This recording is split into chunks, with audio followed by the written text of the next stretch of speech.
સૂર્યનારાયણે પોતાનો આકરો પ્રકોપ વરસાવવાનું શરૂ કર્યું છે ત્યારે બુધવારે ગરમીએ રાજકોટમાં 133 વર્ષ જૂનો રેકોર્ડ તોડી નાખ્યો છે।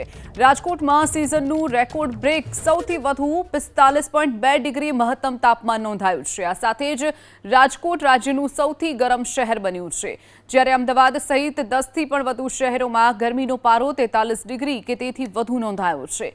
આ ઉપરાંત રાજ્યના 8 શહેરમાં લોકોએ હીટ વેવનો અનુભવ કર્યો।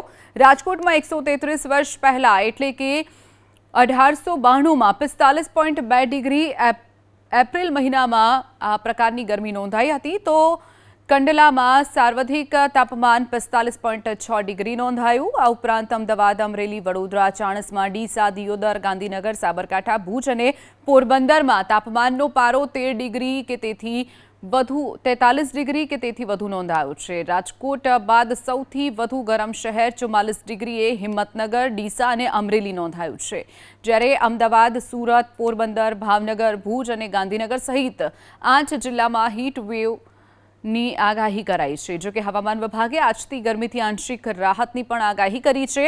આજથી મહત્તમ તાપમાનમાં 2 થી 3 ડિગ્રી ઘટાડાનું અનુમાન વ્યક્ત કરાયું છે, જેના કારણે ગરમીમાં ઘટાડો થશે। જોકે દરિયાકાંઠા વિસ્તારમાં હજુ આજે પણ ગરમ અને ભેજવાળા પવનો ફૂંકાવાનું અનુમાન વ્યક્ત કરવામાં આવ્યું છે। તો જે રીતે ગરમી સતત વધી રહી છે, પરંતુ આવનારા 48 કલાક ક્યાંક આંશિક રાહત મળશે। 2 થી 3 ડિગ્રી તાપમાનમાં ઘટાડો નોંધાશે।